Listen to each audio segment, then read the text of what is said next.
Welcome to Comic Station, issue number 23 for June 5th, 2013. I am Paul Nisi from Front Towards Gamer. And I'm Scott Cates of the Comic Station. Today we go over a number of new releases that we want to highlight. We have a review from a new contributor to Front Towards Gamer, as well as a fantastic recommendation and a lot of news coming out of the Philadelphia Comic Con that just happened this weekend.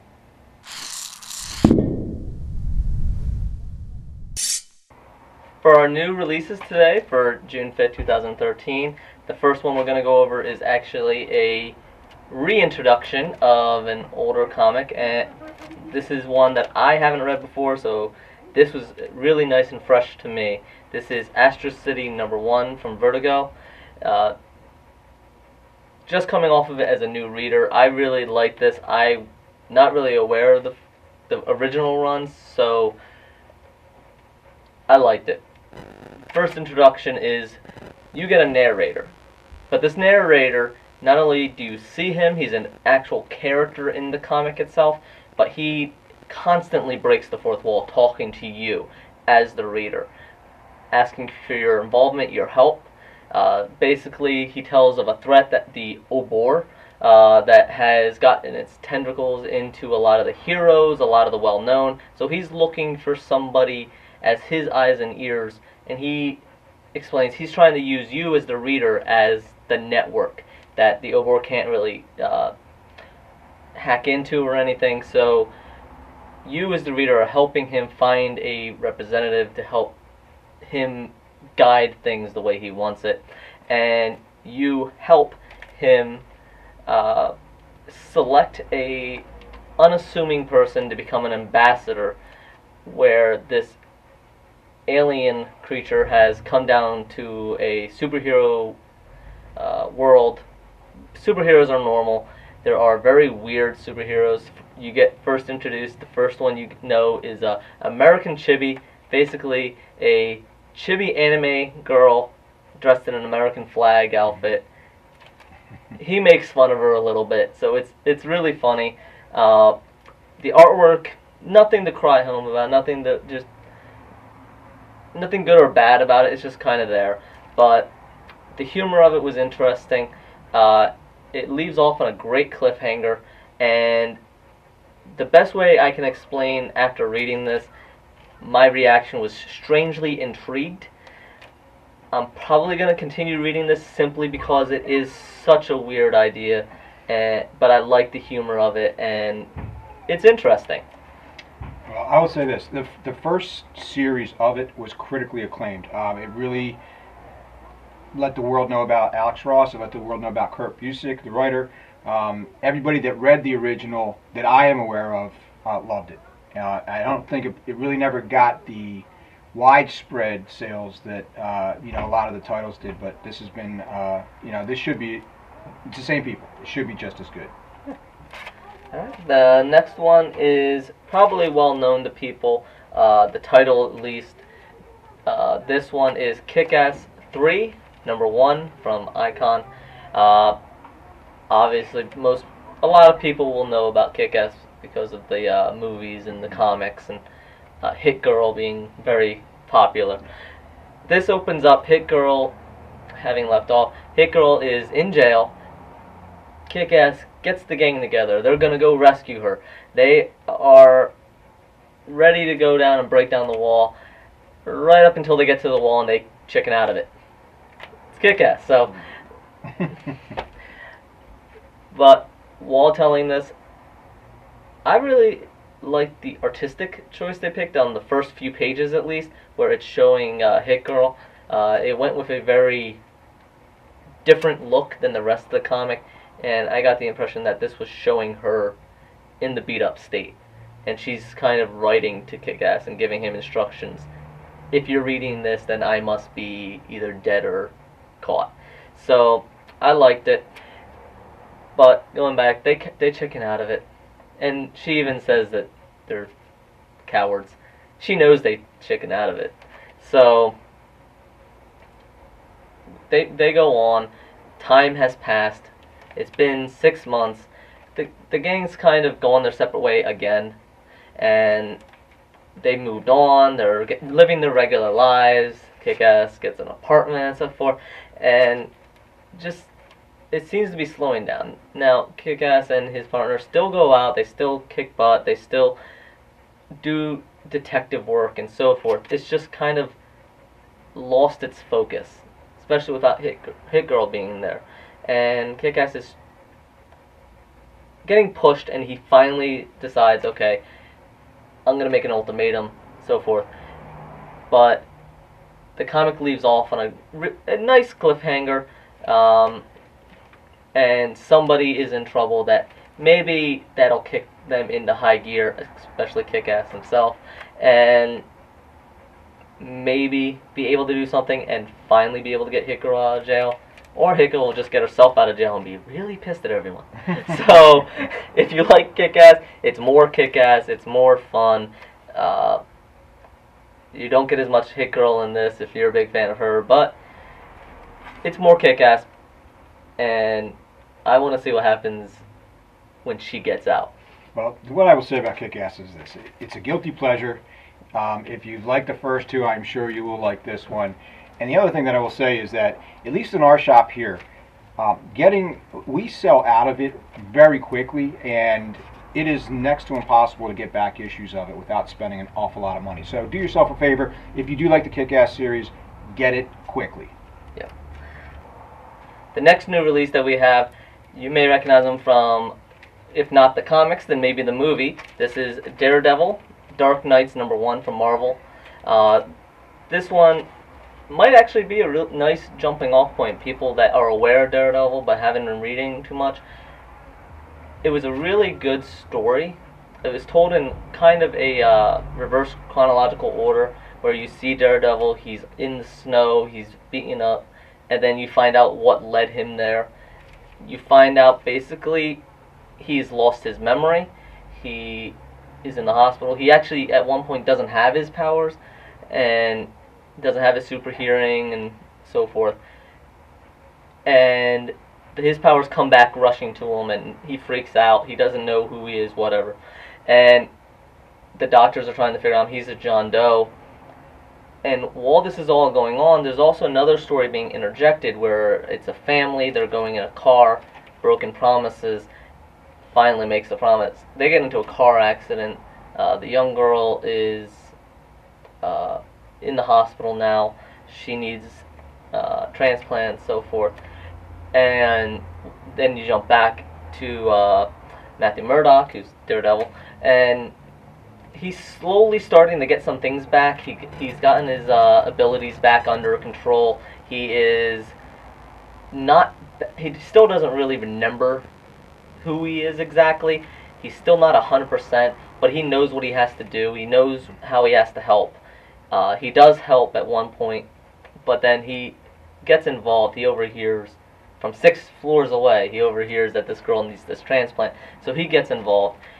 I really like this because Daredevil, as a character, has always been about overcoming disabilities and determination. And despite his handicap, he has been able to overcome them and push through and really just show what you can do when you put your mind to it. And this one, by knocking him down a peg, really lifts that front and center, and it's really nice. The story, I mean, it's just a really well done story, and it really highlights that pushing through weakness, overcoming weakness, purpose and determination.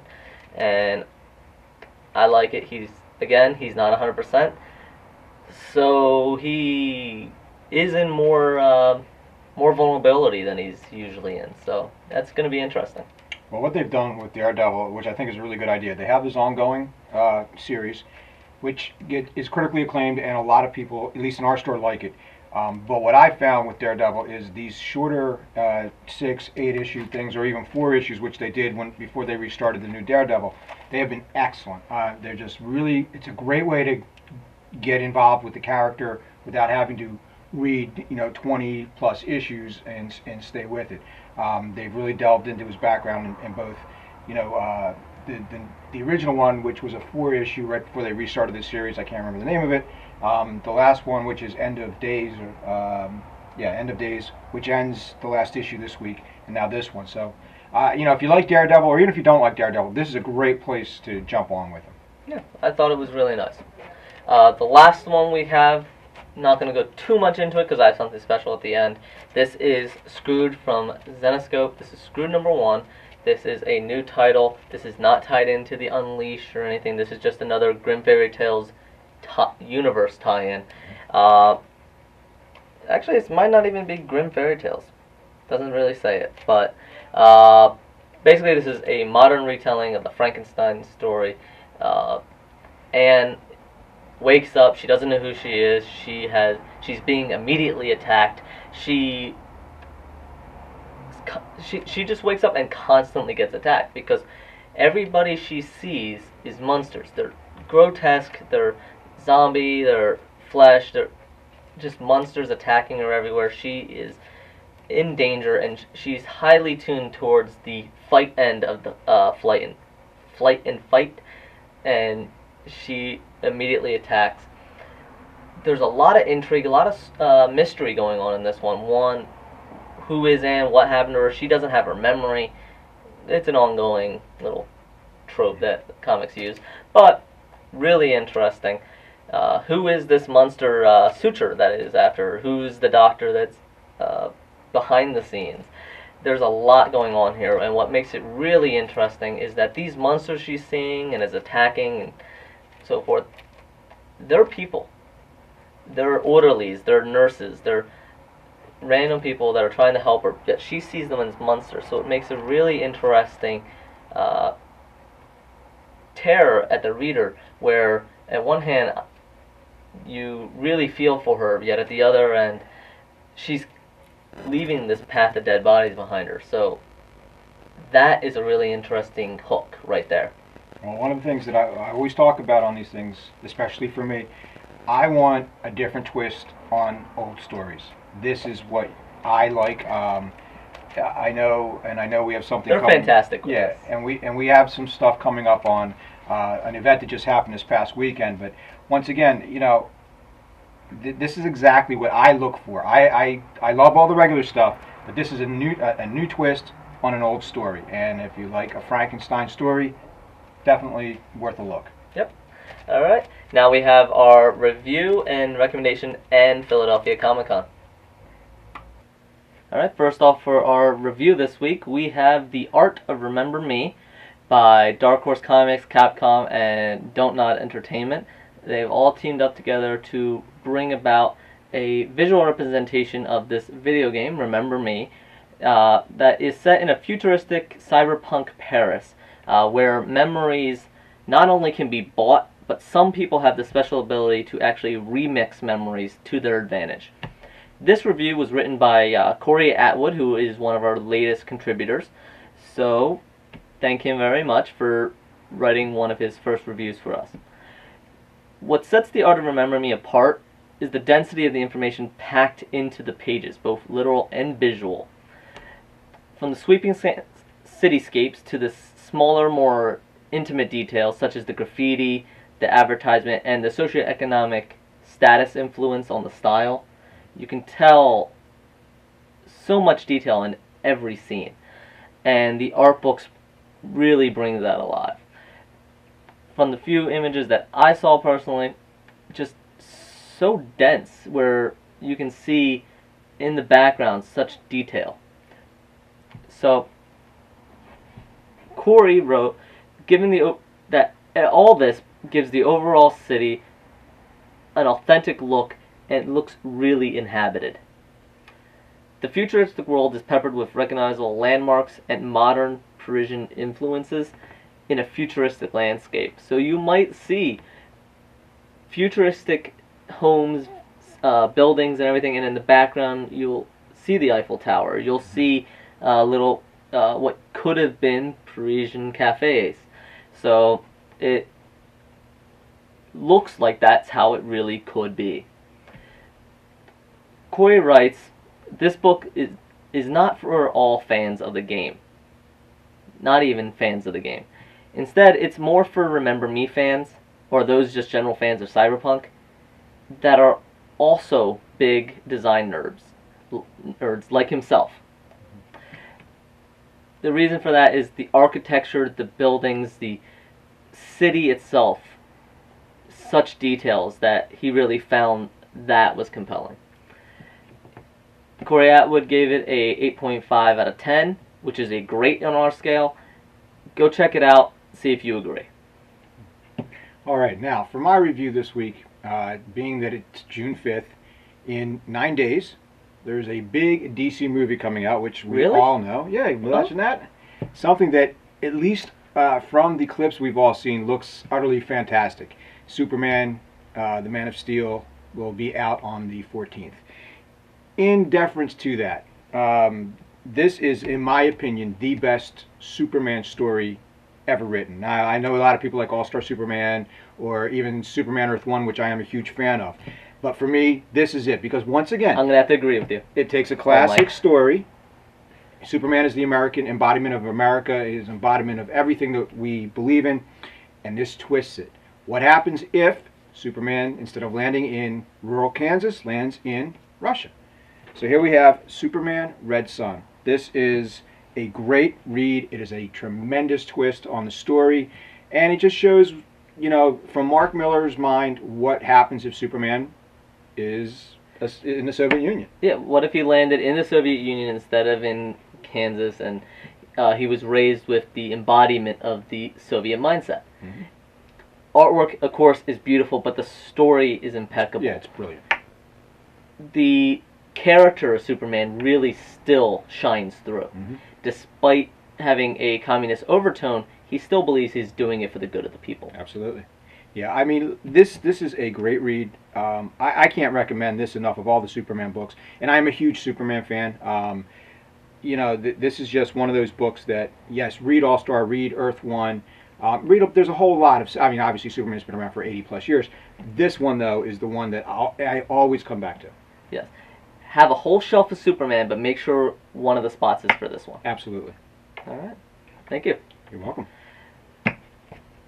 This past weekend, we went to the Philadelphia Comic-Con right here across the river, and we not only saw a lot of comic artists, a lot of retailers, and a lot of stars, but for us, we had a few content, we had a number of interviews, and we're going to bring them to you.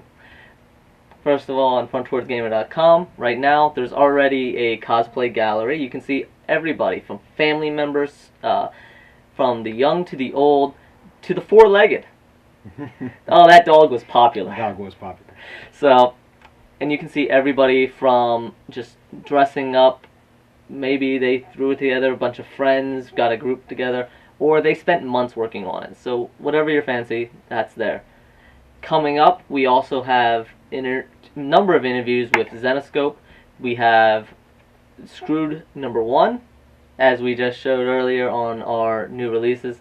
And you can see Tyler Kirkman and David Millar and Keith Thomas. We interviewed them. They get to talk in more detail, what they thought of it, why they made it, and what they were trying to get across, and more storyline as well.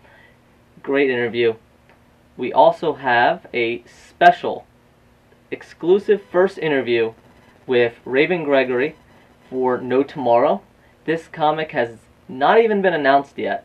There's a little leaking going on, but it has not been officially announced. We are the first interview, and we got to talk to Raven Gregory. Pat Shand also joined us for moral support, and I really liked it. It's a really nice interview, even though we can't go into too much detail since it has not been announced.